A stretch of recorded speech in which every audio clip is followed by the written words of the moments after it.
Hey, Maria. Hey, how are you? I am well. How are you? I am good. It's weirdly chilly today. It is. It's very cold here. Oh, I wanted to wear my scarf. Oh, well, next time. Oh no, there it is, right behind me. There we are. Just how I Scarf feel up. with scarves. There we are. All right, now all is right. Let's see who's here. And again, I've given no notice about this live, so I didn't expect me to be here. Ellie, hi. Patty S, hi. And Maria W, and Barbie, and Cindy, and Ruth Ann, and there we go. That makes roll call all the more easier, right? Just keep So it intimate. We'll keep it tight and intimate. It's tight and nice. intimate. That's one of my other names. Tight and intimate. Hey, Addie. So yeah, it's new. I'm keeping you guys on the edges of your seats with the no notice. All the more reason to subscribe to my channel so you get notified right away. And if you aren't a member, let me put my little banner up. If you're not a member, join. And those are the ways to do it. Just do it from a computer and not from a phone. Hi, Jewel. Hey, Addie. Hey, Mel. All right, so let's get into it. This was a good episode. There's a lot to cover. They got every couple pinged in this one. They did. Every single one. All right. Let me start the intro and then we'll get into it. Sounds good. That one on. He is. He's fabulous. And he's on the inside. Pull that one on.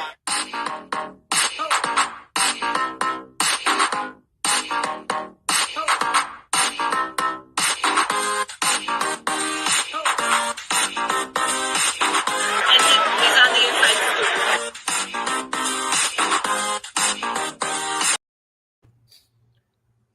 Wait.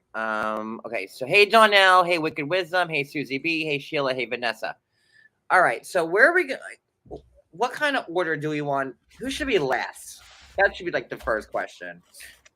Who had the most this episode? Obviously, there was a lot to the Ed part, the Ed and Liz part. We could do Ed and Liz last, I guess. Some of these were short. Let's do Ed and Liz last and go in order of the show. Okay. But with Ed and Liz being last, we'll skip over them in the order and then we'll keep them for last. Sounds good. If that wasn't clear, I don't know. Because Hey, Mishy. Hey, Simply Sophie. All right, so the show starts with Kimberly. Hey, Christina B. Kimberly and Usman. Yes. They're on their way to get their his mom's blessing, Usman's mom's blessing, so they could wed and live, prosperously. And things are not going to be easy getting the blessing. Usman says he doesn't want, with his track record of older white women that can't bear children, Right. and Kim follows suit. But he's decided not to tell Kim. That's not going to go well. And, he also doesn't want to tell Kim because he wants good energy. So he knows that his mom's already pissed off about it. So let's not even talk to Kim about it because he wants the good energy. That should come with this amazing announcement that he's found his new also I don't want to put anyone down. Mature. Thank you. Mature. Is mature and older, or is older already implied? I think it's implied. Okay, so another mature white woman. Yes. Hey, Patricia with a C. And she's not going for it. So Kim's like, listen, I want to buy your mom a gift. I don't want to come empty-handed. People usually bring a bottle of wine or a casserole they may have baked, but something. Or baby girl Lisa in her, she bought a goat. But Kim says, nope. I'm gonna go full Monty. I'm buying this bitch a cow. Yes. You got to know she means business. She takes this thing seriously. Let's do this. Let's get a cow. And nothing means I love you to your future mother-in-law than like buying her a cow. Like, listen, baby girl Lisa had to get a goat, and like she had a bargain down for the goat. Let's not forget that. And Kim says, well, can't we barter? Lisa did. Well, she didn't say those words, but you know, that's what she meant. So she said, what did she say? She said, that's my whole paycheck. That's what she said. Because $500 they wanted for the cow. And I thought, like, oh, that's cheap. I did too. I'm like, that doesn't seem terrible. Like, we could have our own cow in the backyard giving us milk. And when it's time for slaughter, I'll get a jacket and some ribs out of it. Okay, sure. I mean, if you get a cow, she didn't get a cow. She got a bull. So you're not going to get any milk out of it. Paid toys for cheers. But seriously, like, I'll get myself, like, I'll get milk from the cow, right? And then, like, when it's time, I'll get myself a nice jacket, ribs, filet mignon. Cody can make us a nice brisket. I mean, like, there's that cow goes a lot of weights. So pickled hoofs. And for pickled hoofs, listen, the sky is the limit. Maybe some Naga hide that we may or may not need. I don't know. Instead of using oxtails, I could use the cow tails. Listen, there's a lot going on, and so you know, wait, my notes, because I'm just trying to squeeze so much in. Man, I hardly took any. Oh, okay, good. So I haven't. So then, like, you know, Kim is saying, yeah, the cow's her gift. She can milk it, fuck it, screw it, sell it. You know, the sky's the limit with this cow. I just want the mom to know this is your cow. You do what you want with it, and don't forget that it's for me. Yeah, absolutely. Hey, Ruth Ann. Kim was having a good time though when over there. She was playing with all the cows, chasing them around. She wanted to pet every single cow. Not knowing they were, you know, being raised for slaughter. And like, listen, I don't know. 4-H. I could never be like a vegetarian or a vegan because I just love what a cow offers. Someone says me wearing the leather jacket I have on me right now. Like, you know, it is what it is. So Usman goes, you know, in the confessional and says, listen, a cow's a cow and a goat's a goat. If you're picking up what I'm putting down, that was him shading Lisa. Did anybody pick up on that? Him shading Lisa? That's not the way that I read it. I read it more like, you know, stop being ridiculous. Stop playing with them. They're not pets. No, that was a total dig at Lisa. He's saying, oh, Kim bought a cow, and a cow's a cow, and a goat's a goat, because that's what Lisa bought. And obviously, a cow is more money than a goat. Nobody else picked up on that shade. Oh, Toys for Fears said, okay. Yeah. That was like the shadiest thing Usman, on top of like accepting MacBooks and gaudy jewelry and PS5s and all that, has done. Like, you know, he was like, oh, a cow's a cow and a goat's a goat. So in the grand scheme of things, like my mom should like Kimberly more because she got her a cow. Not even a full size cow. Though. I mean, like, that's definitely what he was hoping would happen. Lisa bought him a goat. Lisa bought his mom a goat. Because, you know, Lisa was also on a budget when they were there. And you had to, like, you know, I guess when you meet Usman's mom, you have to buy something that's alive. Forget the keychain. You know what? Usman should just drop Kimberly and date me. And I'll, like, bring Usman's mom a unicorn. And how's that? Because I have the unicorn connection. And how do you feel about that? I mean, feels pretty magical. Do you remember? Do you remember when Ben and Akini, they went to the store and it was like buying bags of flour and bags of rice and stuff like that? So, I mean, I feel like you don't have to buy living animals, but that's the way Usman likes to do it. I don't know, like, what the hierarchy of like animal stuff is, like, you know, in Nigeria. Like, I would feel like the cow's at the top, though. I would Like- think so. Like, can you Maybe buy a a- horse? Is a horse an option? But like, what are you gonna do with a horse except ride it? You can eat a horse. Oh, You could do the same thing with a horse that you could do with They a do cow. in Belgium. They eat them. Yeah. oh. But I would think, despite what you just said, that having a cow would be like the greatest thing. No, it's a horse. Yeah. I don't feel like I think of horses frequently in Nigeria. Doesn't mean they're not there. Just doesn't come to my Yeah, mind you don't readily. see many horses. Yeah. Maybe Hey, the Paula. climate's not great, maybe, for a horse. I've been doing like just like these pop-up lives. That's what I've been doing. Like like we're like in Times Square, like oh, it's my pop-up tent shop. So that's how we're doing it now these days. So yeah, and then they go and meet the mom, right? It goes great. She's really excited to see Kimberly. He's so excited to see Kimberly, guys. He's like, I cannot wait to meet another woman who's old and white who can't give me a grandbaby. She's like, Usman, keep them coming. Like, this is amazing for me. I love you so much. Who took like the head part off of her though? Do you remember like when she sat down on the couch, she wasn't wearing? Well, no, the when head they part, first put and her then like she had to scarf pull it back up. Yes. Her hijab. Usman, I guess Kim had like a lot of bangs showing. And then when she walked into the room, nobody had any like hair showing at all. So Kim like kind of like fixed it. Well, it So actually like it was fell fake. back on her head when she sat down, so she had to pull it all the way back up. So yeah, it was like At all. big faux pas.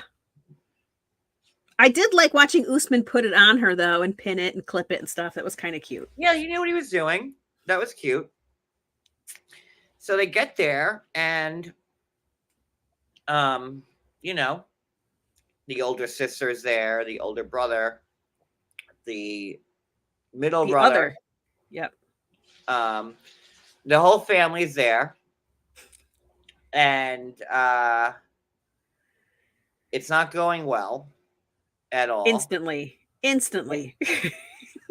The mom's not having it, and then Usman has to start speaking English because Kim's like, about to explode.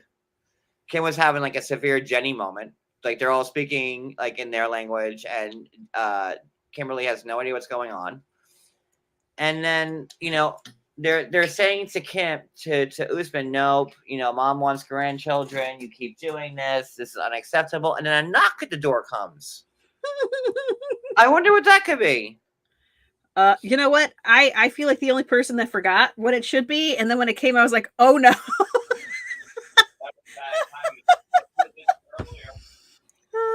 And then the knock comes, and then it's the cow, and then you see Kim sitting in her seat, like, now like, girl. I got them now. Like now they're gonna have no choice but to love me. So the cow comes. The cow comes home. The literal cow comes home. And what does the mom say?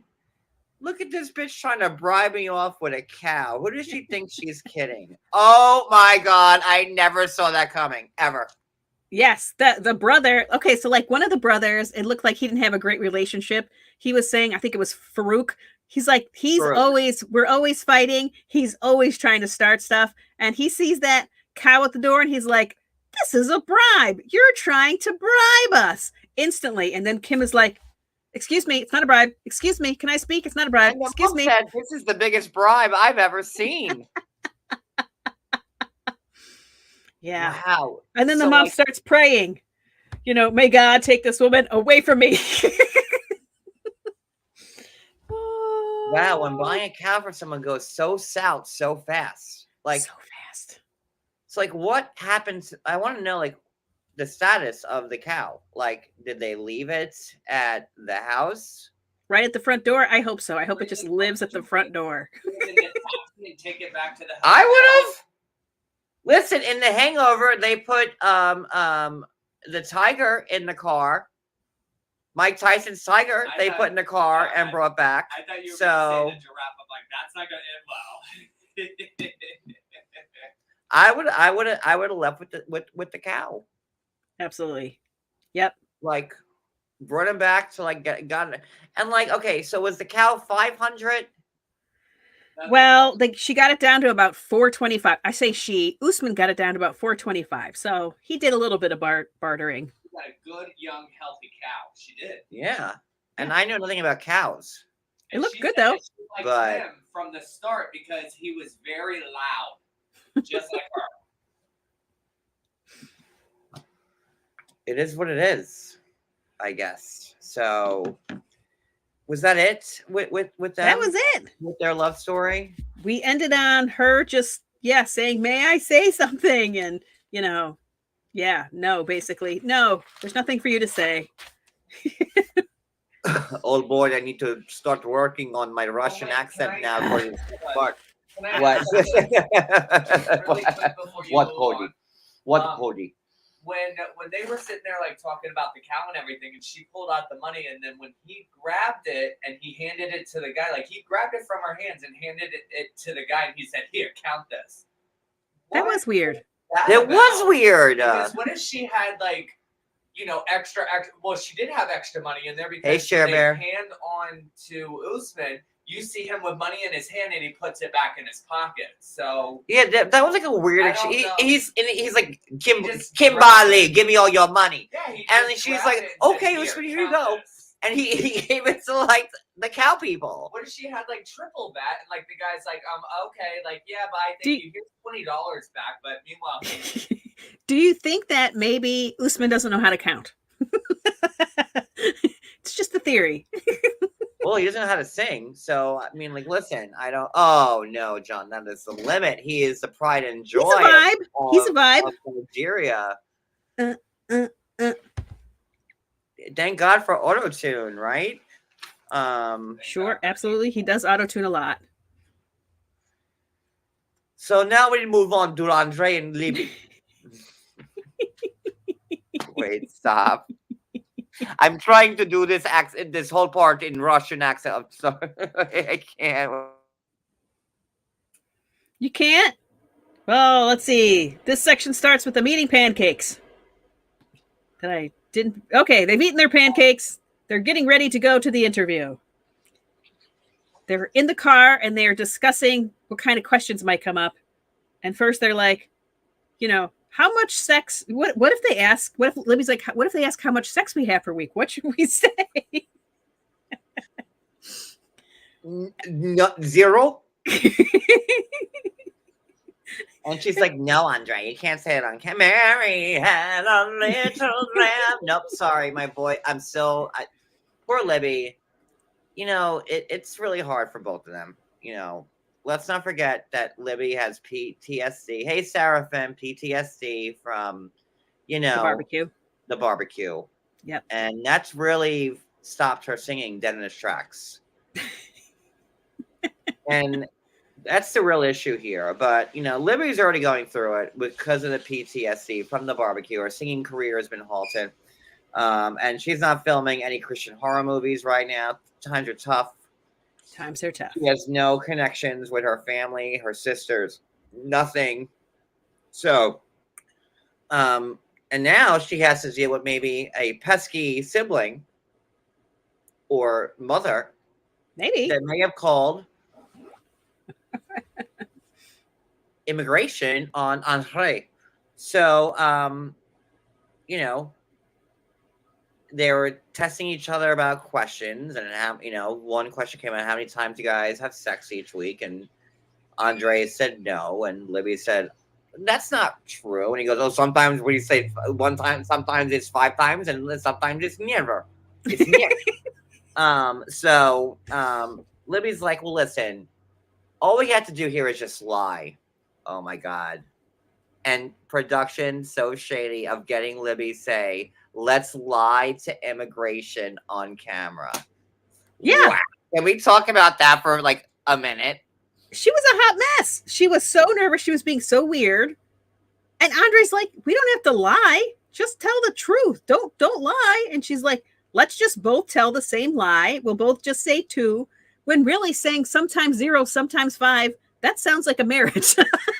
Well, I get like Libby saying, well, I don't want the world to know that we don't fuck for a week. I get that. You know, and everybody married knows that. They have a small child. Life Everybody happens. married knows that. Like, you know, there are weeks when you don't have sex, and then there are weeks when you do. You know, it just depends on like how much energy you have. So We have sex every day. or do we? I don't know. So but you see, like we don't want for people you. we don't have sex every day, right? Oh, that's not you. No, shut up, go away. Go away with your mess. But see, even we don't want people to know when or when not we have. No. Nobody does. It's none of anybody's business. Yeah, all they're seeing is are you being consistent? Do you sound believable, or do you sound like you're making something up? And I'm going to guess that Libby sounded like she was making stuff up. Like, I honestly don't believe how like immigration can even like have a problem with Andre and Libby. They're clearly in love. They clearly are a married couple. They're integrated into each other's families' lives. Like they're married. Like, you know, Yes. there are more people from the show that INS should be looking for other than Libby and Andre. Like I will Definitely. You know, they're together. Like I wouldn't doubt their marriage or love in a hot. I wouldn't. I don't think anybody else would either. Right. But somebody sent in, something questioning it. So they have to do their due diligence and have the interview. I don't understand how Libby messed this up so badly, but she clearly did. AJ freak. Oh, wait. So now on this is going to be one of my titles, but I changed it. Okay. I was so nervous. I'm laughing at your unlaughable jokes because that's how nervous I am. Did he These say jokes that? are not funny, Libby, but I'm laughing because of the nervousness that I have with these jokes.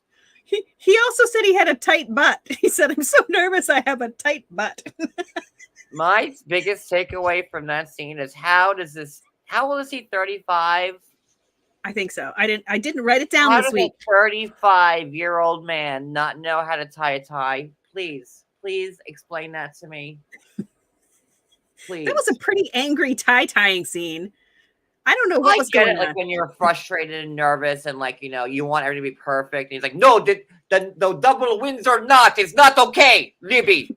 You know, I don't want single wins or not, Libby. No, wrong.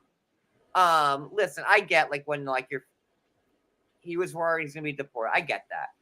But like, listen, I knew how to tie a tie at age 8. Like I did go to Catholic school, like where we had to tie ties. So maybe that makes me different. But like a grown man, by the time you're 35, you should be able to tie a tie around your neck. Like you're a cop in Moldova. Like you've been around. Like you should be able to like. I can't tie a bow tie, but 95% of men can. Right. Like a bow tie is like just pure wizardry. They teach that at Hogwarts. It's a specialty item.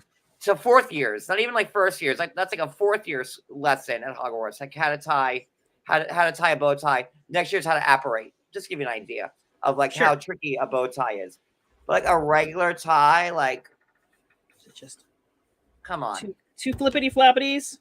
Flip it up through. Do you want me to do one right now? Here, I'll show you. Let me give you guys a tutorial. Let me grab a tie. I'm doing it. Let me grab a tie right now. Done. It's not the right length. They did it. It's a couple of flippity flips and a through. Oh, he's left me. Andre has a tight butt. That's all that matters. It's not all that matters. I did appreciate Libby's patience while Andre was freaking out about the tie. She's like, just scooch it. Just give it a scooch. She kind of kept real chill during his little freak out. And she's like, Andre, please, I'm not in front of a mirror. No, wait, sorry. I was giving Libby an accent that she didn't deserve. Sorry. Here's a tie, right? So you want to make sure that the big fat part here, this big is lower than the skinny part. That's number 1. So you want to make sure the fat part is lower than the skinny part. And this is just a basic, it'll get you through the day type of tie. So, Okay, that makes They're sense. I had to standing think about it. That sounded wrong for a minute, but now I think it's right. you do a once over, and then you twist it, and you do a once over again. Then you take it, you go underneath. I feel like I'm telling you how to tie shoelaces. You scoop it through, Yeah. and then you just shimmy it down through the front like this. Do, do, do, do, do. And boom. There you go. Perfect. Pretty tie around your neck. And look, see? It's where it should be. The big fat part is lower than the small part. And then you just clip the small part through the back of the tie thing there. And look, perfect tie. There you are. It seemed like it was the shimmying. It was the tightening of it that he lost his mind on. He was like, ah! I just can't believe that, like, you know, a grown man can't do that. I do not know how to make tie. We shoot deer in Moldova. We don't wear tie. So Oh, yeah, especially because he's like a real estate agent. It seems like looking so professional. Libby had to make his ties when he goes out. Like, you know, She didn't know how to do it either. She was watching a YouTube tutorial, just like hey, she didn't know. like it's like I was like, how does he not know how to make a goddamn tie? Like, you know, and that's just a basic like single Windsor tie. And if you want to get fancy, there are different tie knots you could make, but like for the, you know, just keep it simple. Keep it simple, because then you have a nice length to your tie too. You start getting fancy, and then who knows how short it's going to be. So they go into the interview, and then they come out of the interview, and things did not go well. No. They got grilled, apparently. Grilled. And again, like they've been on this show for how many years now? Since like 2017. Like A while. You know, there are so many people here, people who that are separated that hands that the INS should keep an eye out on. But like Libby and Andre, no, that's real, baby. It's stupid. Like they should not be like catching heat. So it kind of makes me believe that like someone really is. They're snitching on us. I kind of believe it. They are. Somebody did, but was it a fan or was it a family member? That's the question. But Libby couldn't remember where they met, so that is the big. No, what when they met? Yes, when they met. When they met. So Libby got the question about when they met, and you know, Libby's like, well, you know, it's just with the first time that we talked on the phone. No, Libby, the first time you met in Dublin, didn't you? Even I fucking know that. He was a bouncer. You were in Ireland. That's where you met him. Like, I fucking know that. What did you answer? I don't know. But apparently she just made jokes and giggled and was just weird through the whole thing. She was like, I just was trying to make it a nice chill vibe in there. I was just trying to lighten the mood. No. Just answer the question. She's like, Mary had a little PTSD. I'm sorry. I have PTSD from my brother Charlie. This is all his fault. We had a barbecue, and I can't answer these questions properly. I like to plead the fifth. Yep. And then she starts. Oh, go ahead. You want to go? Go ahead. Oh, yeah. Then she starts kind of, you know, letting her mind just run with the idea that they might have to move, that he might get deported. What are they going to do? What are they going to do? I'm never going to see my family again. To which Andre was like, great. Thank God you'll never see family again. Yeah. No Chuck and Charlie and Megan. No, thank God for that. We go to Moldova. Because he thinks it's probably one of them that called. So he's like, good.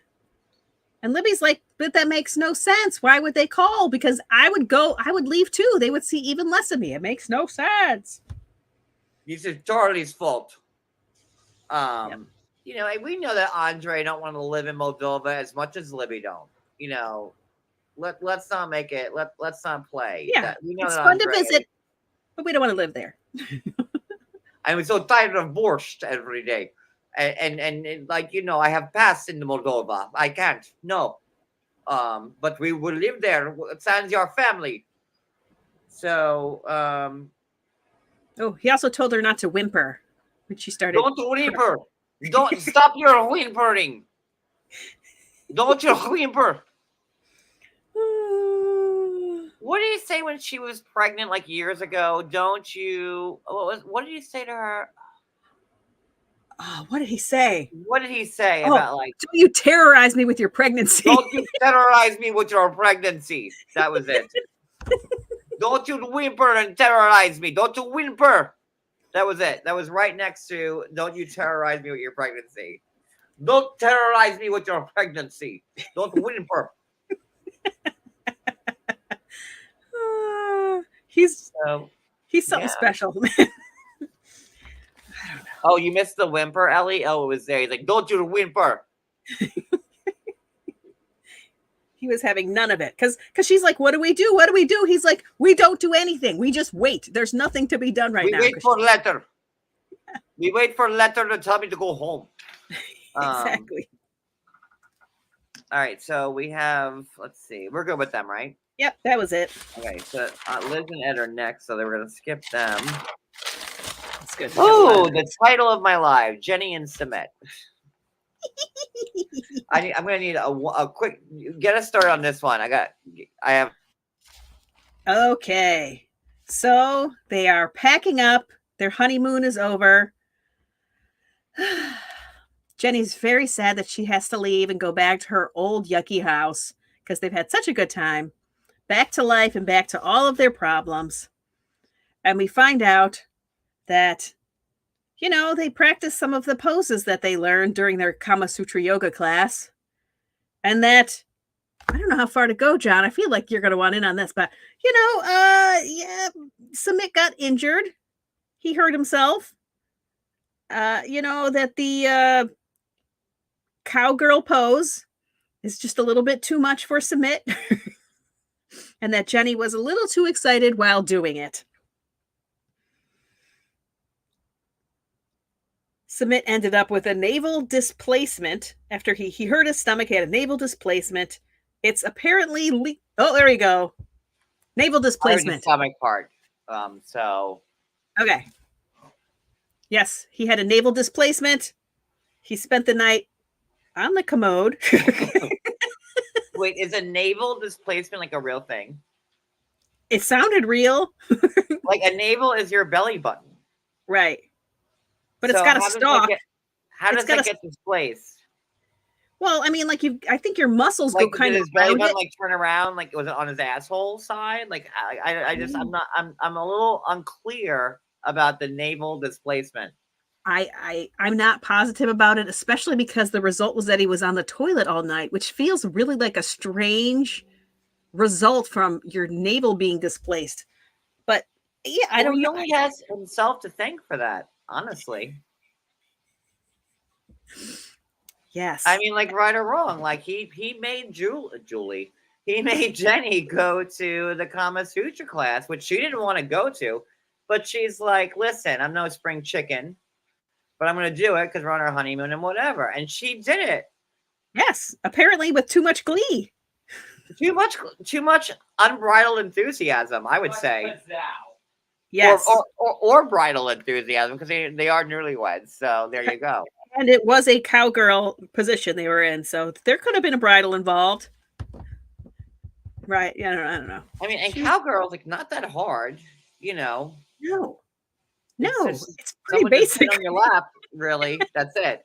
But we saw her go down onto his lap during the yoga practice, and she wasn't very ginger about it. She really did just plop onto him. So I'm guessing she did that again. Well, like, Cody, do you want to come out here so we can show the world cowgirl position? Do you want to come out here so we can show the world cowgirl position? I have to look it up first because. Oh, okay. You asshole. We were gonna give you like a tutorial on cowgirl. Like I don't in cowgirl, okay, so this is me, and the girl would be here, Yeah, riding me on the lap. So facing you. I'm just Woo! trying to figure out how Jenny got on this poor man's stomach. Like, was he I laying think- like this, kind of like? Maybe Well, she. yes. lost I her footing, just- John. Maybe she broke or rolled her ankle. I don't know. But poor Sumit. She was just riding it too hard. That was all. Maybe a beaver attacked him. again. I don't think would I ever like to know realized. where she was riding him, that she was just like up on the stomach part, because it's a, the stomach's like over here, like the tiny, stomach's over here, and then then we got the stuff down there. So But like you're pretty tall though. You're pretty tall. I have a feeling that Sumit is quite short, and that distance was not quite as big. Reverse cowgirl from the mouth down, slid down, and then went down. No, it like wasn't a corral. reverse cowgirl's a different position. They didn't say Yeah. reverse The other cowgirl. way. They said regular cowgirl. So maybe she started at facing. Reverse him, cowgirl and is like then when she slid down. they're facing the same way as you. Like you're not eye to eye, like you're both looking at the same wall. That would be a reverse. Yeah. Yeah. So I mean, again, but listen, and I want to give Jenny some credit because she took the class and she's like, well, hey, Sumit, I've learned this tonight on the class, and why don't we give this a go? And there's a Murder, She Wrote marathon on right after, so why don't we can check that out next? I hear Maria laughing and Cody laughing in the bedroom. Sorry, go ahead. I love the way that they joked around about it though, because Jenny was like, "We should really sue the instructor for teaching." And Sumit's like, "Well, they should weigh people first." And she's like, "Are you saying I weigh too much?" He's like, "No, I'm too small." That's what he. So he kind of backpedaled about how he's the tiny one. It's not that she's overweight; it's that he's a little tiny man. Hey, Paige. But again, this is on Sumit. He wanted this. Yep. He wanted the class. He wanted the Kama Sutra, and Jenny acquiesced. Yeah. She was like the real trooper here. I think what's important to know also is that I think Sumit has made a full recovery. They prayed over it. Somebody came in, did some prayers, and his navel's just fine and hopefully not leaking anymore. So, yay! But poor guy, he just got like a horrible case of trots. Like they were on the last night of their honeymoon, and poor guy had diarrhea the whole night. I know, that's so weird. It's so weird. I don't like what I've what never is the- gotten diarrhea from sex before, even in a weird position ever. Like, have you, Maria? Have you gotten diarrhea from sex before? No. And listen, we gay guys, we have dicks going in places that dicks shouldn't be going. So, you would think, but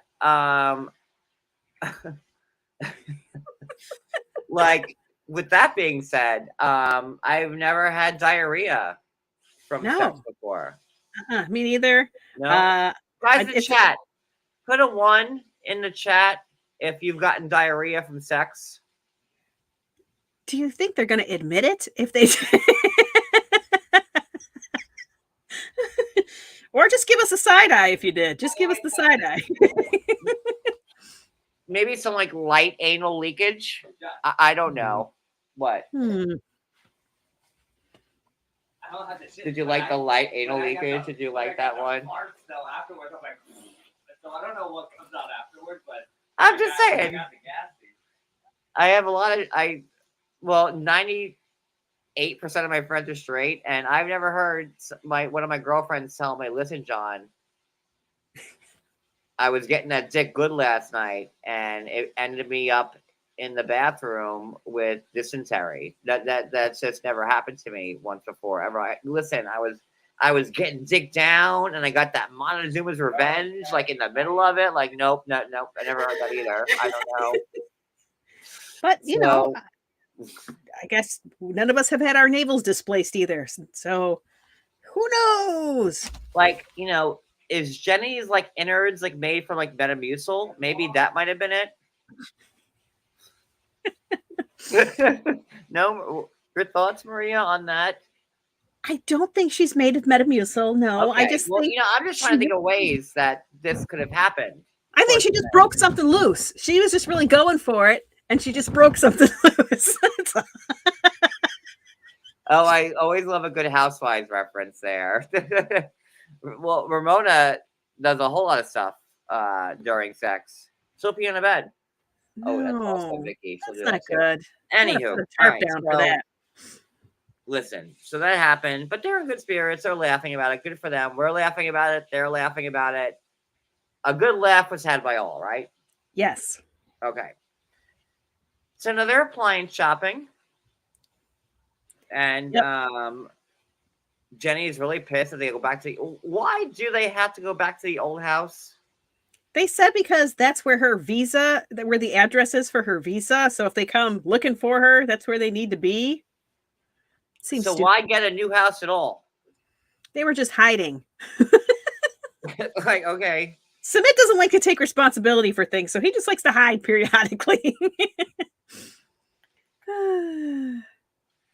All right. So they're talking about getting a vacuum because Jenny wants one. And Sumit's like, what's better? Like just like an old fashioned like broom. Because you can get in the corners with a broom, unlike a vacuum. And using a broom and sweeping keeps you more physically active. Yeah, but John, you can't use a vacuum on a dirt floor. So Sumit, Up dirt. Sumit's saying, like, people who buy vacuums only have carpets in India, and like a lot of people don't have carpets in India because they can't afford them because carpet's a luxury. But you know what really keeps like your blood going is just a good old fashioned broom. Costs less than $1, and you can get into like those hard to reach places that a vacuum can't. And from when my mom and dad come here and see you cleaning, maybe they won't laugh at you and say you're a horrible wife. But she's already doing it with a broom and a mop, and it's already not clean enough, right? So why are you? So here's the argument let's have right now. Have you ever had a friend? Okay. I know certain people in my life, like that I've known my whole life, like not like anybody obviously on the internet. And people have different perceptions of what's clean and Absolutely. what's not. Absolutely. Now, I have a friend. The last time we went to her house was Cody. Wait, hold on. What's happening? That's not a good place to say, hold on. You're literally mid your own story. I had to make sure that Cody would not say the real life person. Oh, okay. Okay. Because like it is a real life friend of ours. Okay. Can I say what it rhymes with? No. Oh, And we went to her house and she's like, "Oh my God, I've been cleaning all day." And we walked in and I was like, "This is cleaning all day." Meanwhile, we were going to stay the night. Don't. Be careful. We were gonna stay the night at one point, and I looked at John and I said, "John, if we had here, to leave. I could We were supposed to tell stay you there for the night, but I like will not no, be here when you wake up." it didn't last all that long. There are some people that think like and these are not people from 90 Day Fiance. These are not cast members. This has nothing to do with. These are people I've known since like high school. Like these are. It's got don't twist this. But there was this one person who I've known since high school, and I walked into her house, and it smelled like there were like 30 dead dogs in there. And I walked in, and they were like, "I've been cleaning all day. I'm so happy you're finally here." I'm like, You do sometimes become immune to your own stink. And if you have, sometimes just one dog is enough, but if you have multiple dogs, it's really hard for your house to not stink at least a little. Like we have 3 cats, and like that's like I'm always worried about that. Like does our house smell like cats? Well, some people clean up their litter box like maybe 2 times a week. I do mine 3 times a day. Yeah, like Even when the And cops that's come if here, I'm they're not like, at "You have work. cats here? We didn't even smell When it." I'm like, the "Oh, thank cops you, missing, I go, "It's very clean." thank you, sir." And he goes, "You got 3 cats?" And I said, "Yeah." And he goes, "I don't even But smell them. they're They're like, good." I grew up Italian, and like anybody Italian knows is that like your family cleans 3 times a day in the house. Like my grandmother would vacuum twice a day. Like it's like living in a museum. I don't know about other, cultures, but Well, growing up as a kid, we vacuumed 1 time a day. oh no, And not in my the house. dishes, No. It was every single time when we got home from school. Like our chores Nope. were like one got the bathroom, we had to It was clean up once a day for us too. The same as Yeah. As soon Cody. as you couldn't see the vacuum lines in the carpet again, it was time to vacuum again. Yeah, but Like nobody was home in the middle of the day, so it didn't matter. you need, and we wouldn't even walk in our living room anymore. Like just so you could see the vacuum lines. It's like it's too much. Let's not watch TV in the living room because like I'm gonna just go watch in my room. That way I don't have to re-vacuum because like once the vacuum lines gave out, like you had to re-vacuum because like the lines always It's had like to people go. that have fine china and never use their fine china. It's like just use your fine china. If you like the things, use the things. That's the way I feel about it. Use your fine china. Wear your fancy clothes. Do all of that stuff. At any rate, what everyone sees clean a different way. Absolutely. And I guess Sumit feels that Jenny's rendition of clean is just not clean. Because it's definitely a messy kind of clean. So because Jenny says, even after I clean the house, you still say it's dirty, and Sumit's like, He's like, look at my mother's house. And she goes, well, she has a maid. Exactly. Patricia, wait, you're allowed to, exactly. You're allowed in the living room. Like Italians, like you don't know the cleaning. Like my mom's Puerto Rican. They're pretty clean too. So. My great grandmother who raised me, she had 2 things in her hands at one time: a cigarette and a carpet brusher. Like the Bissels. Yeah.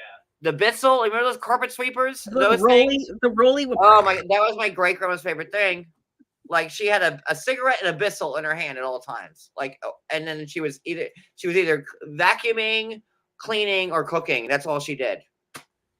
Well, that's kind of what Sumit wants, right? He thinks that's what makes a super Indian woman is to no plastic on.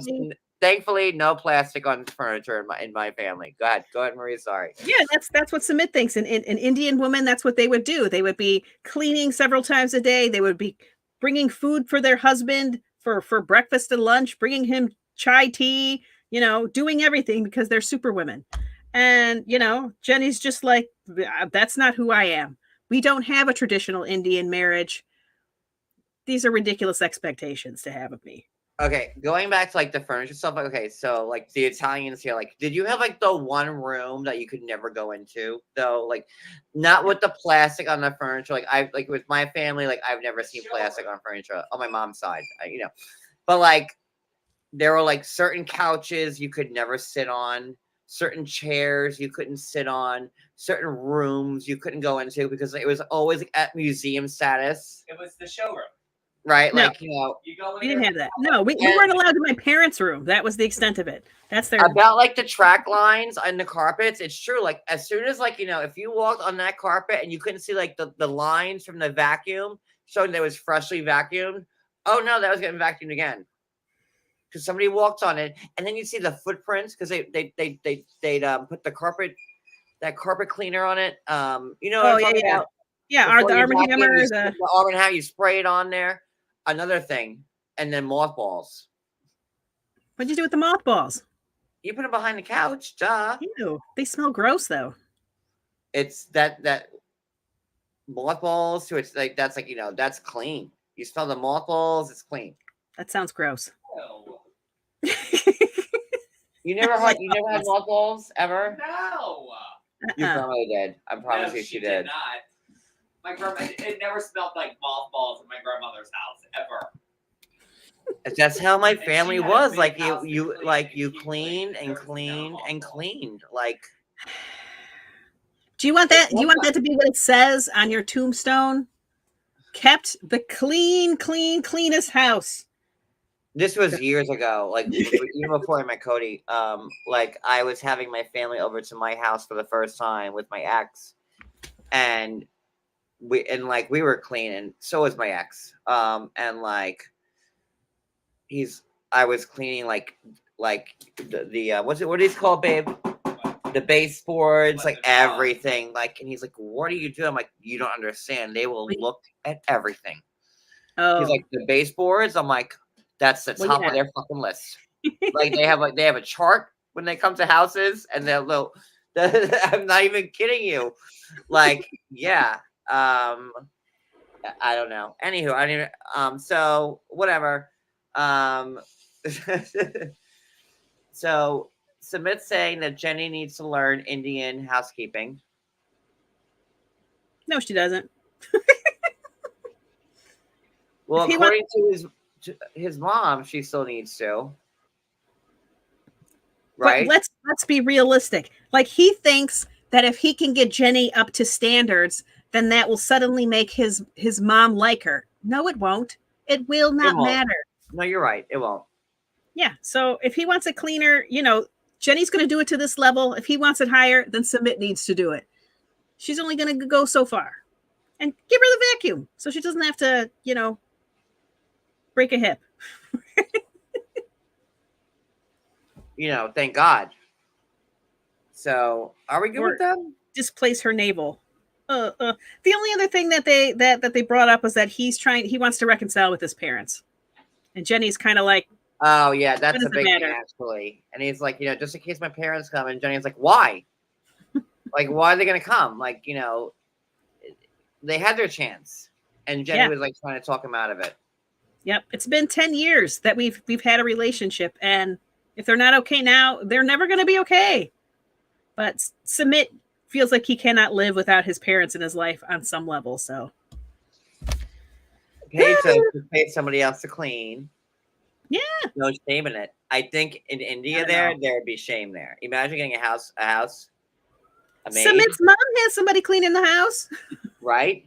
Sumit's mom's doing the yoga. She's taking like archery lessons. And she's doing everything, so and then imagine that Sumit's mom caught wind of like them having a maid. Oh my God. Could you see the outrage? Right. She hasn't earned her maid yet. Submit's mom earned the maid. Jenny doesn't do anything all day to warrant having a maid, so she better be cleaning that house. I didn't like how Jenny was trying to talk him out of still trying to fix a relationship with his parents. I get Jenny's frustration and anger, but if Sumit, listen, Jenny, he picked you. He He picked married you. He But like, did. you won, Jenny. You fucking won. You won. He picked She doesn't you. believe it though. It feels like she doesn't trust. He married her. He did. She So- displaced his navel. Come on. Jenny needs to let him try and fix it a little bit. I don't think so. that's asking too much of her, but when he brings up the parents, she's like, no, and we tried, and my cleaning's never really good enough, my cooking's never really good enough, and IDK. Yeah, she's probably just over being constantly berated Oh my God. by Smith's mom. Are we related, Patricia? Because my grandmother did the same thing. Why? And like with the Niagara, the spray starch, she would starch it. Like when my grandmother would iron, it'd be like the iron and like the Niagara spray starch, and she'd be like this, and just ironing like with the spray starch. Like I got underwear one time, and I had to like snap it in half to like get it on me. Why did she do it to the underwear? I don't understand. My grandmother loved like a nice starch shirt and jeans and pants and everything else. Yeah, but how are you going to get into your underwear? I love the Niagara. Like, I wish, God. She kept Niagara spray starch in like business. We might own it. I don't know. I might be the heir of the Niagara spray storage. Like I don't know. So I'm just thinking about like how our house had to be clean, like and clean. Like she cleaned like we were having like 100 people over for dinner every night. Like that's the way, and that's how my whole family was.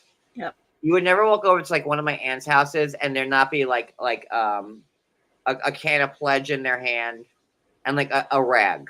Like that's how it always was. I don't know, but cold cuts. or They're trying to make you eat. Or cold cuts and like 5 loaves of bread. One or the other. I love cold cuts and 5 loaves of bread. Yum. There was a joke going on like when I was away at college. Because like people, like some of the kids at school would be like, you know, for Thanksgiving or whatever, like when you go home for a break, they'd be like, oh, like I just made you like your favorite dinner, like, you know, your favorite pot roast or your favorite, I just made you baked Alaska. And like, I'd be like, when I would come home, my grandma would be like, you know, there's cold cuts in the fridge, make a sandwich. Like that's like that's how that would like go down. But they were the good cold cuts, right? Like the thinly sliced Genoa salami. No, yeah, very. Oh my God. Music to my ears. Genoa salami should be only thin slice, and like so thin slice, you should be able to see through it. That's how thin it should be. See, you are my people, and you're not even Italian. No, my mom grew up in an Italian neighborhood, though, so You know, you get. Cody, are you listening to this? I'm hearing bits and pieces. Marie was saying you have to get like the thin slice Genoa salami, and I'm like, and you're not even Italian, and you know this. You have to get the salami so thin you could see through it. Yes, that's how it works. That's how it is. Not that hard, thick, like no. It has to be like it's almost like gum. You just put it in your mouth, or it evaporates. Like that's how thin it should be. Yummy. Yes. All right. Angela. Yes. It's the next day after. Well, we're at an hour in, and we've only done 3 couples out of 7. I know. Okay. No, and there's I don't even know how it's taken so long. I felt like we were going fast. I thought so too. Okay. Okay. It's the next day after Angela has arrived and she has shown up at Michael's and tore up his car. And, you know, she's rescheduled her flight to leave that same day. And she's kind of over it. Did she reschedule it, or was she just leaving? No, she had rescheduled it. And she said she's going to pull his visa and that a divorce is going to happen. But her friend, Renee, is like, you know, I feel like you don't really have closure here. You're not going to be happy. There's some questions, you know, like you need to have a real conversation with him, which I agree with. So she's like, just stay an extra day and see if you guys can just talk through this and have a conversation. Yes, no, let's see. I mean, I don't know. Okay. I feel like she's right about that. I feel like Angela a lot of heat about like not talking about Angela scenes, and you know, I probably deserve it. But for me, like I may know more than most, and it's Angela. Oh, super chat. Ding, ding, ding, goes the trolley. Clang. Wait. Clang, clang, clang with the bell. Sorry. I want to give you a show. Shake goes the olive. Really fighting. Is who really fighting? I'm assuming Michael and Angela. Are they really fighting? Yeah, they were really fighting. That was real. No. But Angela wouldn't have a suspicion about them fighting. She would know it. That's my question. Oh, like her suspicions about what's going on with his Instagram, like the idea that he could be talking to other girls. I don't know. Who knows if he was talking to other girls? She has reason to be suspicious. After that, I would say, I think that Angela's been very intuitive this season, and she should have a good suspicion.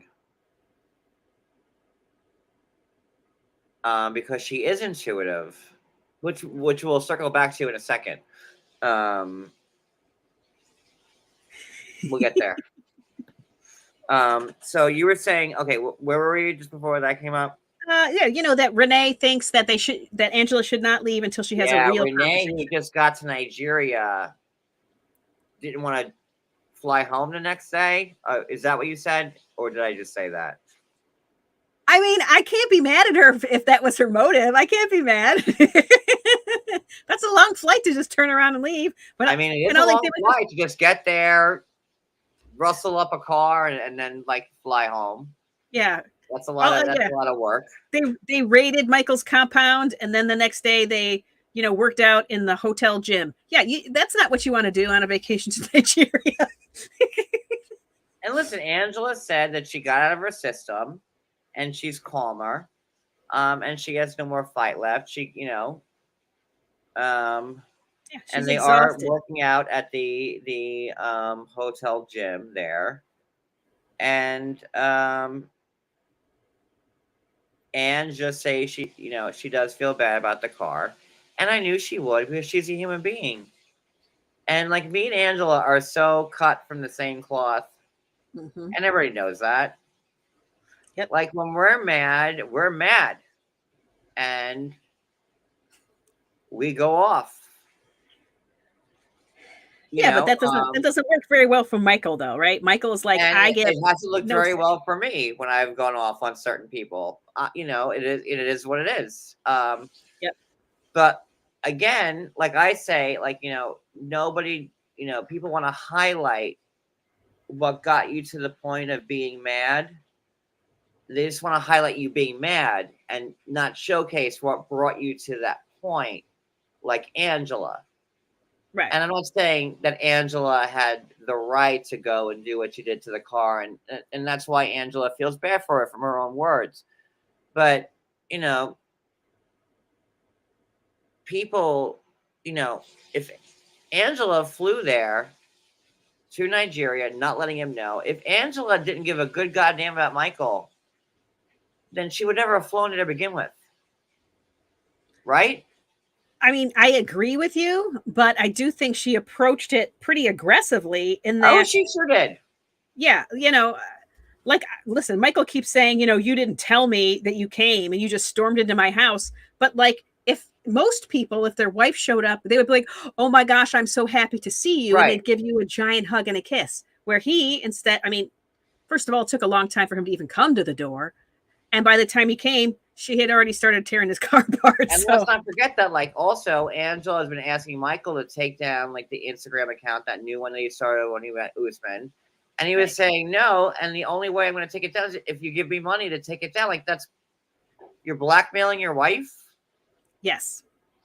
And it hit differently for her because he would send her sort of laughing emojis when it, when this was important to her.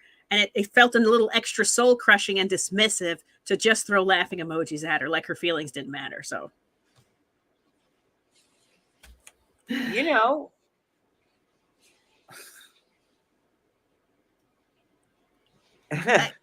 like I get why she's mad, but I also think this wasn't the way. She came in hot. She's not going to get answers when she's the one doing all the screaming. So, here's the thing, and I don't want to I will defend her because she's family to me. They flew in, they tossed a few back. It was obvious that they were we're drinking. I mean, come on. And they acted out less than stellarly at the place, where I've done the same thing over and over again. Which doesn't make both things right. It doesn't. Nope. I'm just saying it how it is. And like what Angela was saying on the show tonight, she does have a heart, and she can be a mean bitch, like she said on the show, but she has a heart. And if Angela didn't care about Michael at all, she would never have flown there and wasted that money, because I know damn well Angela would have rather given that money to her grandkids than spend a lot of money on that vacation. Well, if you want to call it a vacation, she would have than spending the money on that trip, because Angela cares about her family, and she really does love him. And I'm sorry, but sometimes, listen, I've been with Cody for 14 years, almost 15 now. And there were times when I drove up to his job mad. You know, he didn't know I was there. But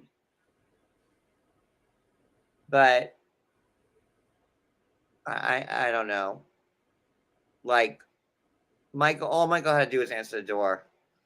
But then you have Renee on the door. Michael, you better get out. You better wake up. You were here for you. I mean, Renee wasn't helping things out. I mean, Angela was already ripping parts off the car, so you know maybe she's just like he's gonna. And Renee's like, she's ripping shit off your car. You better get out. You know, like not. It wasn't. It was not good. But I know that Angela didn't go there just to ruin that man's life. Like she went there as a wife who felt like she was being blackmailed and hurt by her husband, who she's given a lot of herself to. Absolutely. And Wicked, what you said, she does love hard. She lives very hard. And what I've said, like, you know, Angela, she's rough around the edges, but like once you get to know her, she is. If she ain't yelling at you, she don't love Right, you. that's right. What Cody just said. If Angela's not yelling at you, then she don't love you. Like that's how she is. But it takes a lot. My beautiful is. Absolutely. It just takes a lot I'll to take it. really understand who she is, and luckily, we know that from being with her so much. And I'm not going to absolve everything she does. Like, you know, should she have ripped the bumper off his fucking car? No. She didn't. Like, you know, should they have not gone there in the middle of the night and wait for daylight to come up so they can come after they slept and then show up? Because I bet you that would have gone a whole lot differently. Yes. Yes. Yes. I think if she hadn't been drinking, it would have been better. Yeah, because then she's just high on emotions. Yeah, she's just react. I get it. I mean, I understand, but I'm high on emotions all the time myself. So who am I to judge? I'll do the judging. Yeah, like you go ahead. You do that judging, Maria. Go ahead. Yeah. Both of you probably shouldn't be making big emotional decisions when you're feeling some kind of way and when you're drinking. I think we all know that. But No. you know, 100. And then what do you have to do? You have to backpedal. You now have to fix all of the trauma, all of the problems that you've just created. And this is what's happening. She's going to go to this meeting with Michael. She's going to have a sit down with him and try to talk it out. Sort of. Well, because, you know, Renee also doesn't want to go home. She just got there to Nigeria. She's been there for like 5 minutes. And then she's like, now I got to pack up already. And, you know, to what Renee said, she was right, you know, saying that, you know, you'll be regretful that if you came all this way and didn't talk to him regularly, you'll regret it. And Absolutely. to Renee's credit, she was right. I would have given Angela the same advice. You know, you came this way. You don't want to see it end like this. Like, why did you spend all this money if that was the case? So I would have given Angela the same advice she did. Absolutely. There you go, Wicked. Exactly. A few bread. Exactly. All of those things. Yes. So, you know, clearly Michael has agreed to meet her, but he's mad already too. He is mad. And what did he say? He said, I'm so angry, or that he's never been so angry in his whole life. She didn't say she was coming, which I don't think he should be mad about. That one I don't like. He said she flew here out of anger, proving her marriage is over. Yeah. She did fly there out of anger, but I don't think it was exclusively anger. It was also, I need to get to the bottom of this. Can I salvage this relationship? But if I were Michael, like, and I saw Angela fly out of nowhere, unbeknownst to me, all this time, got a hotel. It's a lot. It's not like going around the corner. It's like me driving from New Jersey to, like, say, like, I don't know, like Kentucky. You know, it's you getting on a giant ass. You're flying halfway across the world. Yep. You know, so that has to show you that she's not giving up. like if someone did that to me, you know, like I'd be like, wow, you really do care about me. Tell me I'm wrong. I think she cares, but she did come in angry, right? So I can understand how he feels. She came here But because angry is a feeling. it's a feeling, but it was like for him, it's like she's doing what's good for her and not what's good for me all of the time. I have no say in this relationship, and anytime I try to have any say, you know, this is what happens. You know, I don't know. There's parts of what he says that I agree with, but there's other parts that I don't agree with at all. You know, him sending, you know, nasty messages and blackmailing her is not you asserting your role in the relationship. It's just being a dick. And how about, like, you know, Angela wanting to see his phone? I mean, like, that would, like, I've never seen a guiltier man in my life. I have never, ever seen that. Listen, I understand what you're saying, but also he said, I'm afraid she's going to smash my phone. And I think he has every reason to be afraid that she's going to smash his phone. I completely get that. I completely get him, you know, because of the car. And I 100% believe that. But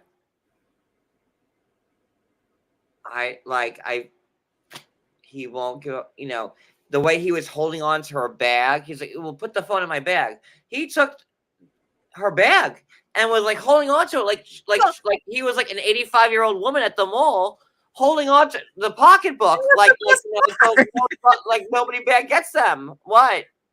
That was hilarious. That was the best part. That was like he put his phone in her bag, and then he's holding the bag because I can understand him like let's maybe wanting to have the conversation first when you're calm before you look at my phone because you're going to just launch it across the room. And you know, let's be real. Sometimes your entire life is on your phone. Sometimes that's your banking. That's your everything. So it's like let's have the conversation first. Angela would have broke it because if she did, she'd lose all the shit on his phone. If she was acting rationally, I would agree with you. But she also just ordered three shots of vodka and a Heineken. So. She listen. She sure did. You know, I can't argue with that. But with the 3 shots being served to her, she's like, look at you, Michael. Like, she's like, you won't let your hands off the bag, and like, you know, she wouldn't. Like, he wouldn't. He would, like, you know. Then he put the bag down, but he had like, you know, he was like, you know, like a linebacker, like right, like, you know, like he like that. Him guarding that phone with his life, like, listen, he can get another phone, like he. I'm just saying, I understand where he's coming from. I don't like talking about this stuff because, like, you just don't know what I know. They never got to have a real conversation, right? This was a failed attempt. Nothing happened of use in their relationship in this conversation. It was just yell, you know, holding of the handbag, taking his phone out, giving the bag back. It was a handbag. Like, Angela could have been anybody else. Like, he's like, I got this bag and I'm not letting go of it. Like, she's like, you're gonna sit there looking like and that? like, to Angela's credit, like, you know, you're gonna sit there all night and hold my handbag, you know, and then like, yeah, like he was guarding that, like. I can't even think of a good analogy. Like I don't know. Yeah. But then she, you know, hard. She left though. Like that was the end of it. She was like, "I'm real, you're fake. I'm heartbroken. This is we're done." You know. She gave him the phone back. She's like, "You take your phone. I need my purse." Like, she was like, "If I don't give you your phone back, I'm not gonna get my purse back." He's certainly hiding something. He's hiding something. I don't know what though.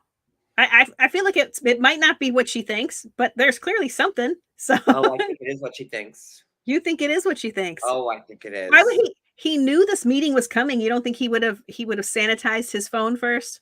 Nope. Because he doesn't care I'm not to? talking about the meeting. I'm just thinking, like, listen, how can I word this the right way? When you're like in a Long distance relationship with an age gap? What are we saying? I don't know what we're saying.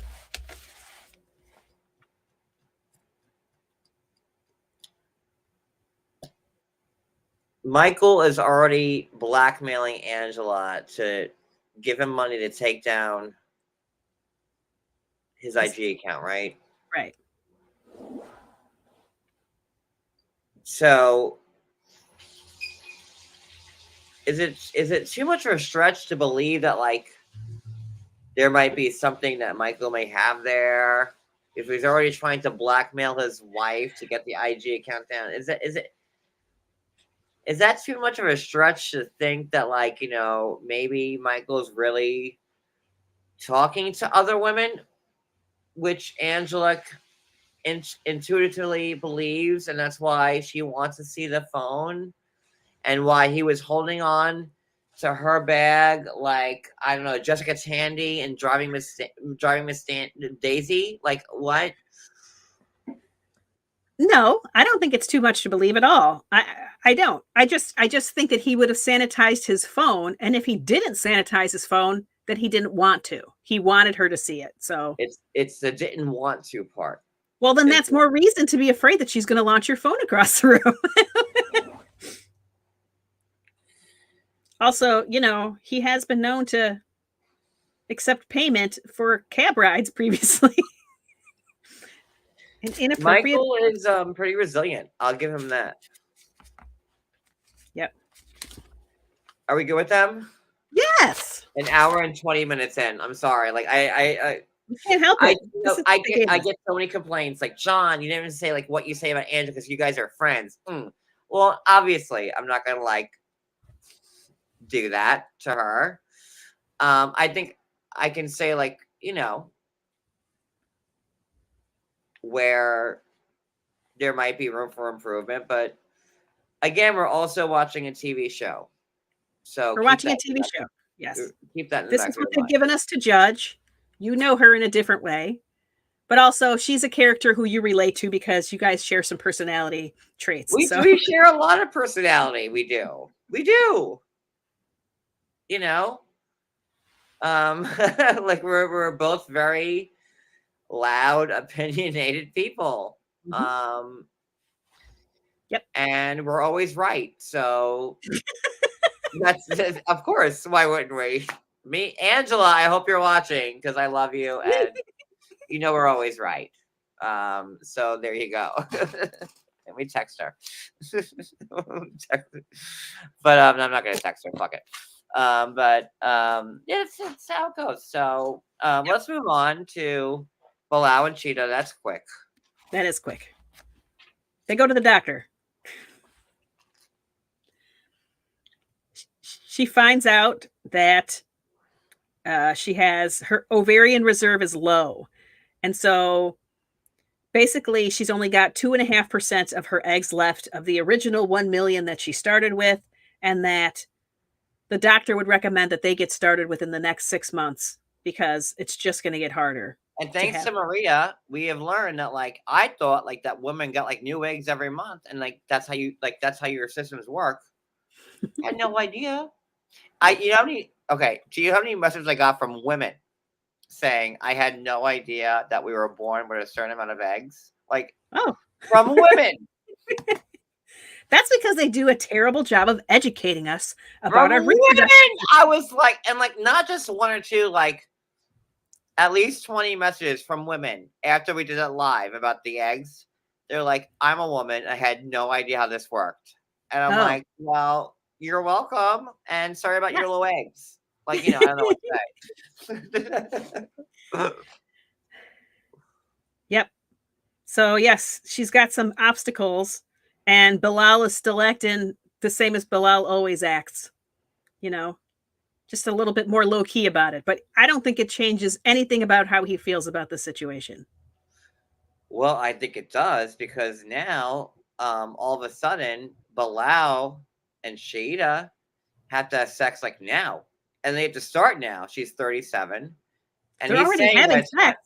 by the time you're 40, you'll have 5% chance of getting impregnated.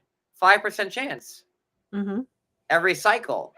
And this is what Shaeeda needed to hear, and this was Bilal's worst scenario because Bilal wanted, let's wait till you're 40, let's wait, and now you can't wait. There's no fucking waiting. No, there's no waiting. They have to decide, even if they want to put off having the baby, if she wants to take other steps, right? If she wants to, harvest her eggs to use later, her egg reserve is low. So she's going to have to do that soon too. So like them apple bottom jeans. Your leg status and your apple bottom jeans are loose with the curve at the curb.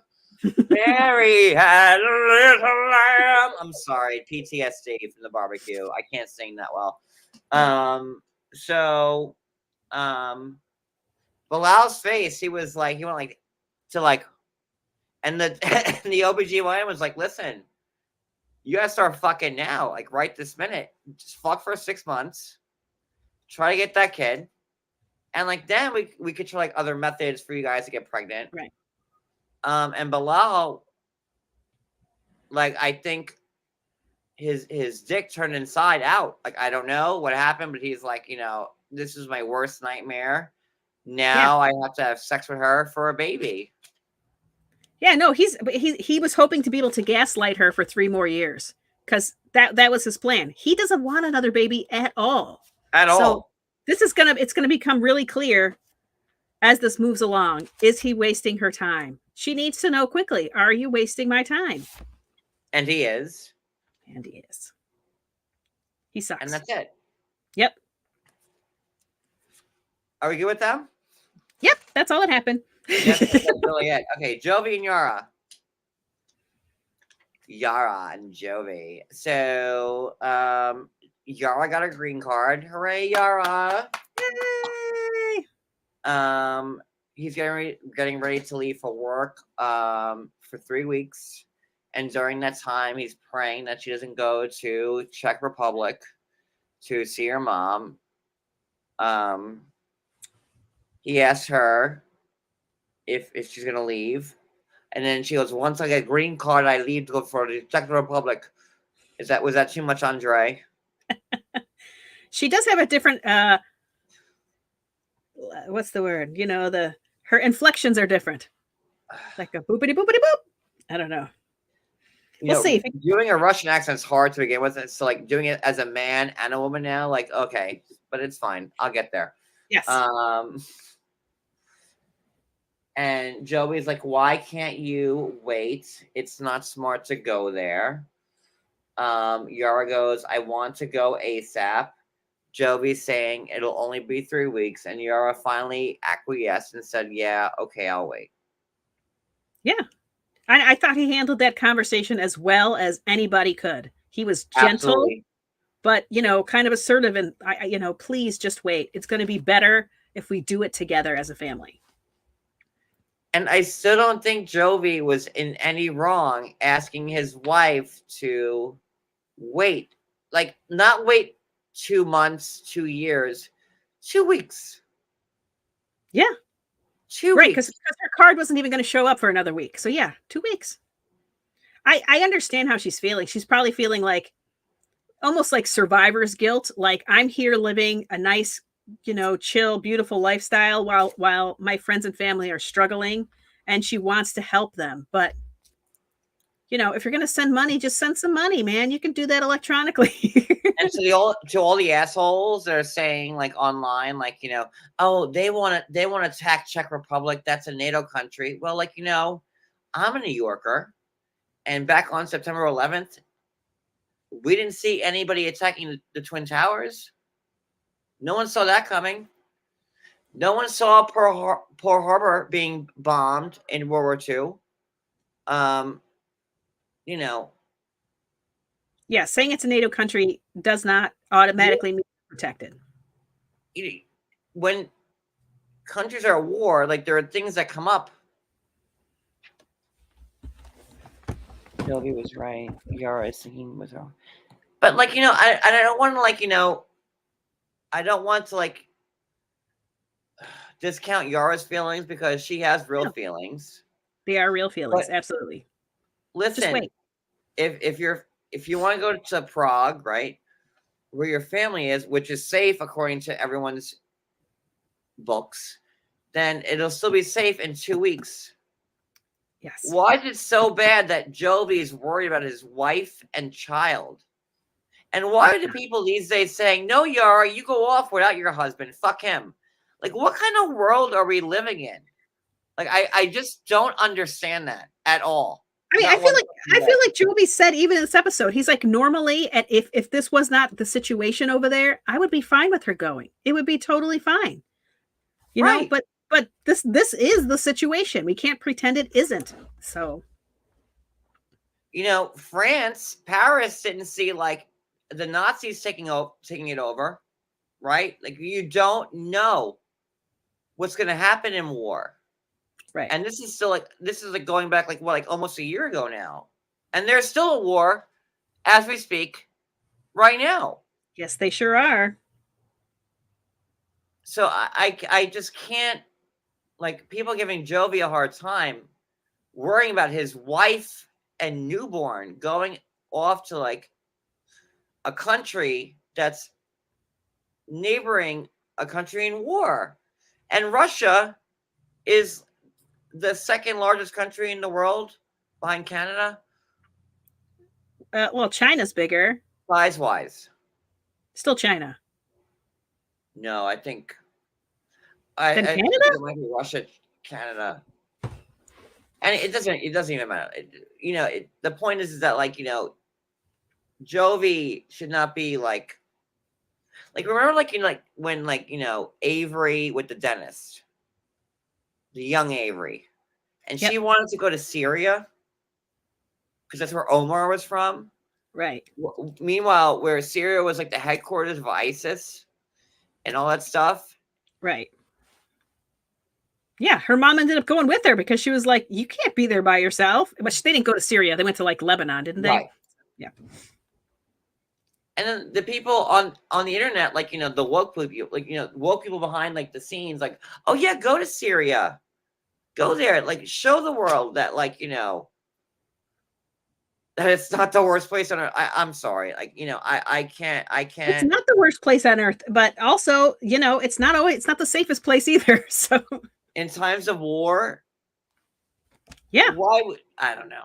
I just think that like Jovi has every right to feel worried about his wife and newborn going to that area of the country. And if they're safe in Prague or Czech Republic, then they'll be safe when Jovi gets out. Yep. Yeah. And he needs to be with her because she's not making rational decisions because she's so worried right now. So go with her so you can keep her from just running straight into the Ukraine and just trying to scoop people up. So, yeah. And like, people want chivalry and like, like he's saying like I want to go with you. Like, and Jovi's not being a pussy. He's not saying, listen, I'm not going to go with you. I'll go. It takes a lot for people to go like into that part of the world and like be like, I'll be there for you. Absolutely. He wants to wait for him to come off of work. Like, why is that so bad? It's not. And God forbid, you never know what's going to happen. Like, you don't know what's going to happen from day to day in those areas. I don't think it's too much to ask for at all. And I'm happy that Yara said she would wait. Yes. Absolutely. And we see them going next week to, there. So it worked out. But even Gwen, she has like a moment with Gwen. Yep. Yeah, I mean, Gwen's like, are you going to take Mila? And she's like, yeah, I'm going to go. And my mom needs to see her too, not just you. And Yara had a point there. Yeah. Yeah, and at this point she's agreed to wait till Jovi gets back, so Jovi's going to go as well. But then they start talking about like long range. It sounds like as soon as she has her green card, it sounds like Yara wants to stay in Europe in general. If Jovi's gone for weeks at a time, why does it matter where I'm at? Why should I be lonely in America if I could be with my family and friends somewhere else? Well, I guess that Adele and Symphony with a C aren't not holding their end up of the bargain with Yara. And again, Yara has a point. Why should I spend my time alone in the United States if Cody's at work? Cody, if Jovi's at work, it's a good point. I don't know how to. I don't know what to say about that. I don't. Yeah, it's like this is one of those ones where you understand how everybody feels, and they got to figure it out. It makes me like Yara a little bit more because she's not trying to like live the American dream, like right, like like she's like I want to go back to Europe. Yeah, I don't know. We'll see. All right, are we at the end? Okay, Ed and Liz. Back to Ed and Liz and their long fight of nonsense. Maria, are you a lesbian? Why are you so mad that people are attracted to me? Are you a lesbian? Because like you're on my panel and like I've seen like women flirt with you, Maria. So I want to know if you're a lesbian. He's good friend with me. If that's the case, like we're together and I can't have that. I do have a husband. Yeah, I prefer dick. It's just okay. Just asking. In the guise of the Liz and Ed story. So she's still well, it starts off at the engagement party still.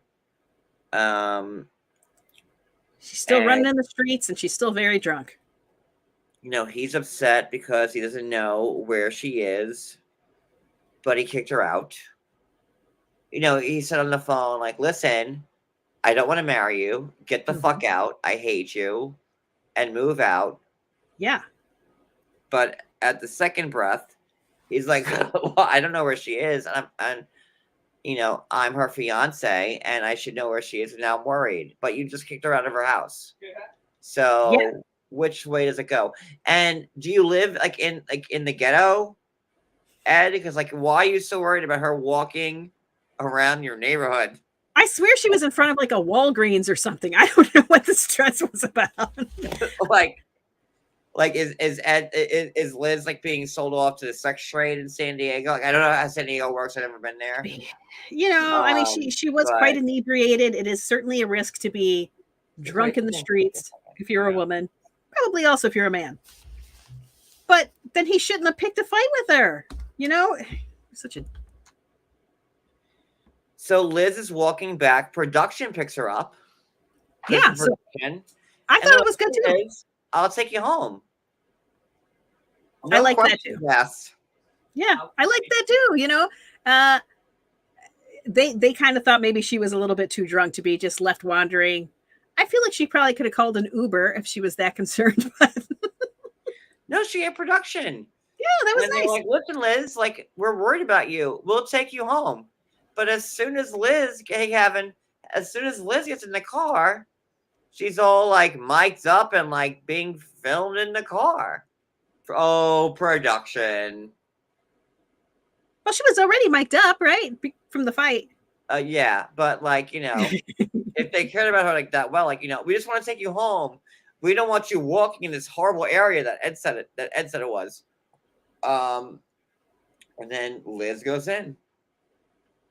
She does. He's insecure. He's not into true love.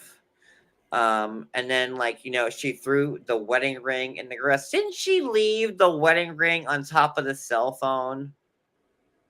The last episode. Week? Oh, boy, I don't remember. She did. The last episode, when they were fighting, she took her cell phone set it down. And put she the set ring it down top like of on like a little like thing, and she put her wedding ring on top of it, like this, right on top of it. And Ed goes, "Are you still there?" And then Ed goes, "Yeah." Ed goes, "Are you still there?" And she had walked away. Oh, well, this is good. So hopefully that's just a bullshit storyline point, you know. But she did. But then she had her phone at the end of that too. Right. So like, I don't know. She Like, could have but knocked it off. She could have given it a fling after. Who knows? It feels like they were filming her through that whole scene. So if she threw it, they had footage of it. Why wouldn't they show us her going wee into the Walgreens parking lot? So then Ed, talks to Liz, and he says, "Go to your grandparents." I can't read what I wrote after that. Jesus Christ. Like an upside down backwards R. Like, did I write in like Russian? Like the acrylic alphabet? Like, huh? I don't have enough information to know what you wrote next. Oh, then Liz says, like, when we were separated, you dated the Sugar Babies. She did say that. The Sugar Babies. Was Jasmine part of it? Or Jimena? Because they're Sugar Babies. So I'm just curious to know. Absolutely. Yeah, she's saying, I have not lied to you about any relationships I've had, while we were broken up.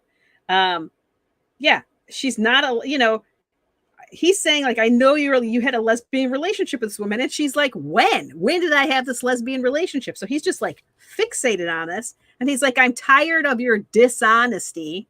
And I don't feel like she's being dishonest. I feel like he's decided what the correct answer is in his head, and it doesn't matter what she says, which is very annoying.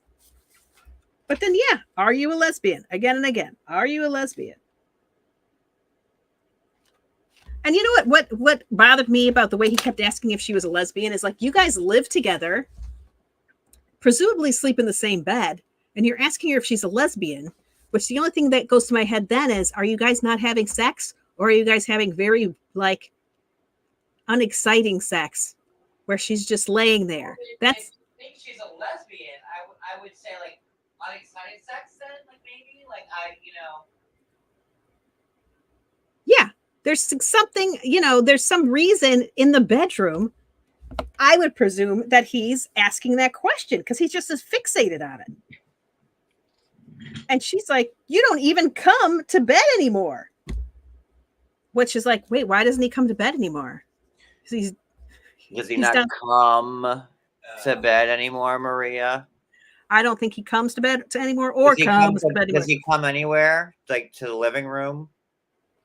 I get the impression. Does she come to the living room or the bed? It doesn't sound like it. It sounds like he's downstairs till 5 a.m. eating Hungry Man dinners out of the freezer. That's what it sounds like is happening. Yes, and like the big like Salisbury steak one, like the 2 pound Salisbury steak. Oh, okay.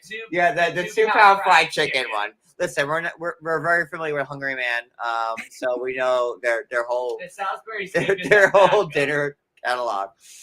Salisbury steak is a backup.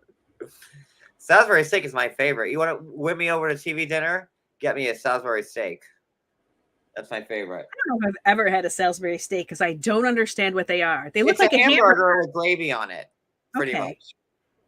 We'll just call it a hamburger with gravy. It's a Salisbury steak, Maria. Would you rather have a hamburger with gravy, or would you rather have a Salisbury steak? I'd rather have a Salisbury steak. I don't know. Also, a chicken fried steak. That doesn't make any sense either. That's just wrong altogether. Like, no, that's just rancid all around. South, I'm like, that's so wrong. Like, I never understood chicken fried steak either. Like, so you want to eat a steak but have a chicken flavored? Like, it's chicken flavored and breaded, but it's a steak flavored as chicken. But it doesn't even look like I don't get that. You're wrecking a steak if it's a real steak. I'm guessing it's just is it just a hamburger that they've breaded like chicken? No, that should be a real steak in the country fried steak, like a sirloin or something like that. Yeah, or maybe a skirt steak or something like that. It's nothing like good.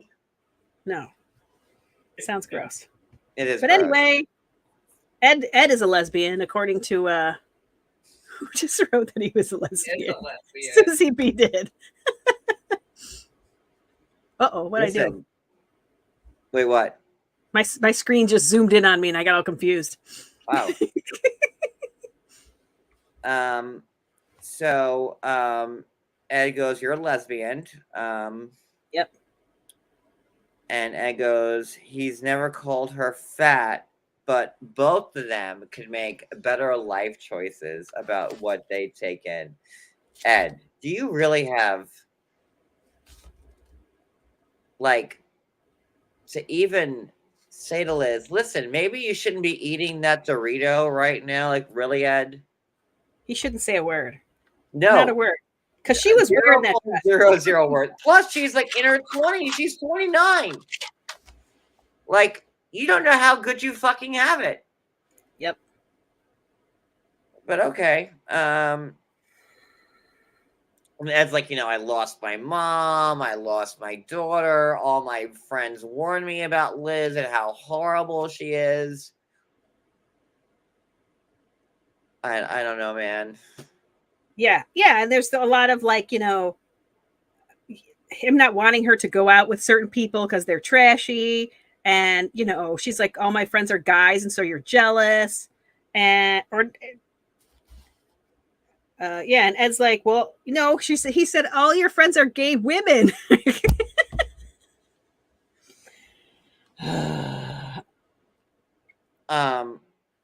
Ed, I can't have, Ed's like, I can't speak to a Pudova. I can't speak to Grace. Like, he's like, all my friends are girlfriends. Like, okay, like as a gay guy, all my friends have been girls my whole life. Mm-hmm. At our wedding, we had 10 bridesmaids, no Right. ushers. So for straight guys, like, it's like weird to me, like that, like they don't have all their friends are women still. Okay, I don't know. I don't have many straight guy friends. But okay, sure. And Liz was like, well, all my friends are guys. And you won't let me go to the gym, or no, he'll let her go to the gym, but like, that's her, like, break away. Right. She's got a curfew otherwise. Liz said, I never said that all my friends are men. Liz, I never said I wanted to be with a lady. You have it all wrong. I'm a strictly dickly. I like franks and beans. I don't want to eat a taco. And Ed goes, well, I don't want someone like you. Yeah, I don't want somebody who makes poor decisions. I don't want to have to babysit you. It's like, then why'd you marry somebody so much younger than you? Also, you don't know what you're doing either. You haven't been with somebody in 29 years, and apparently she had to teach you how to kiss, which is kind of weird. Also, why are we speaking about two Americans on 90 Day Fiance? Why are we talking about them? We should not be talking about two San Diegans who are on the show for international love. Yeah, we shouldn't. I mean, we had Larissa and Eric, though, one season. But no, it was Larissa, but Eric wasn't like a character. Like, he was like there. Like, it was different when Larissa and Eric, when they were unhappy the last. It was different because it was Larissa and Carmen. Larissa. I see like that. I get it, but like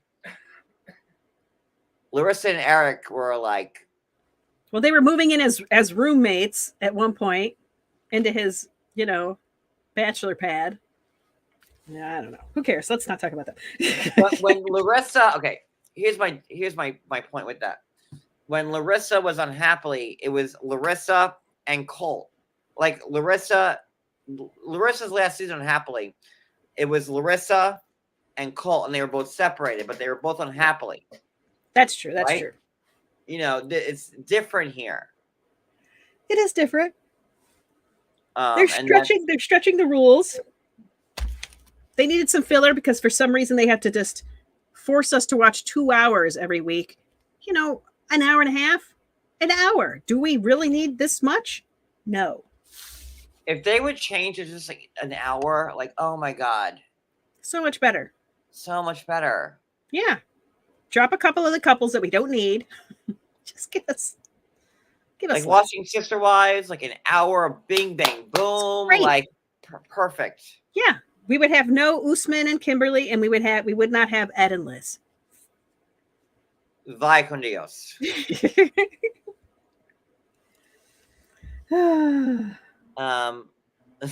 They just continually said mean things to each other. Ed called her dumb. You're out of my life. Get out of my life. And she says, I'm innocent in this. I'm sorry for your insecurities.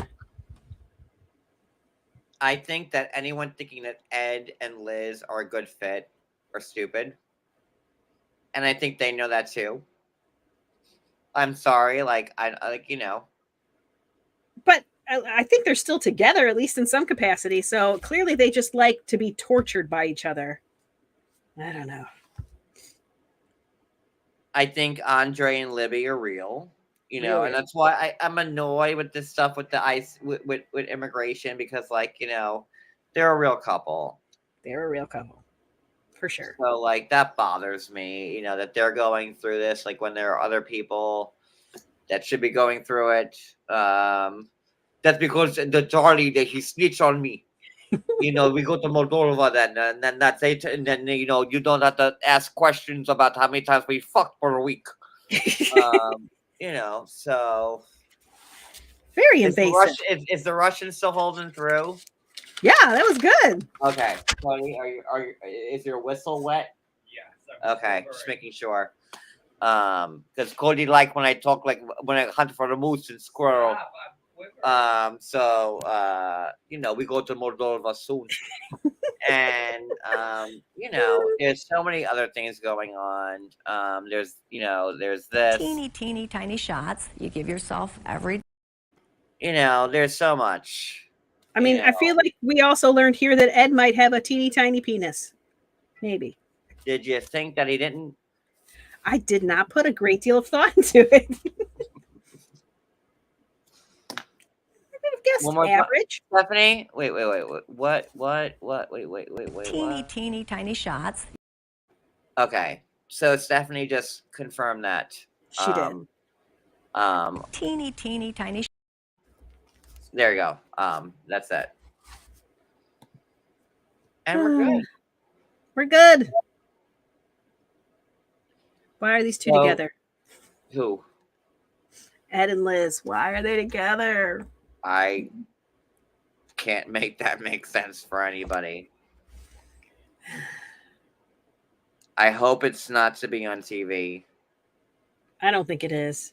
She looks really distraught, during a lot of this. And he just had surgery. Go rewatch what Liz said about Ed on the interview I had with her last year.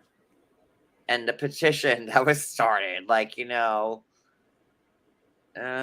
don't know.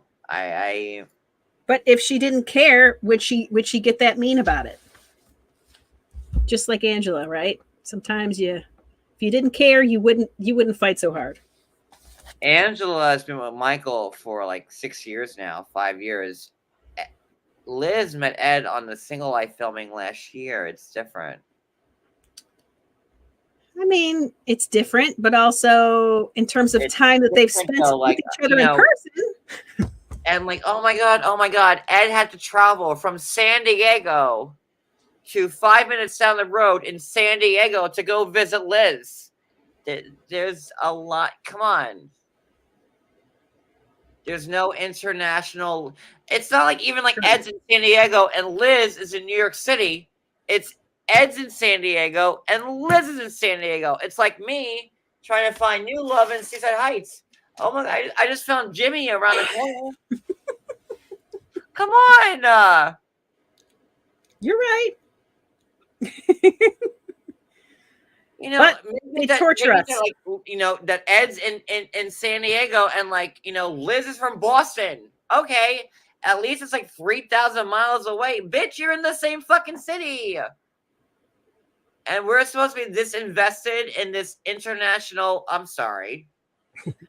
national intercity love story because where Liz works is around the corner from his house. That's how they met. True. This I don't think works that's in a bar. why. I don't He's think a that's restaurant manager at the bar that Ed frequents because it's around the corner. And we're all supposed to be like, oh my God, they fell in love. And now we're no. watching them on TV.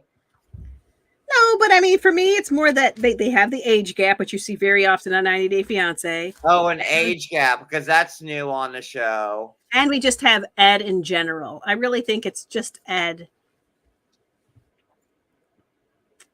is the reason we're watching. Well, also they force us to because, you know, they Well, that they too.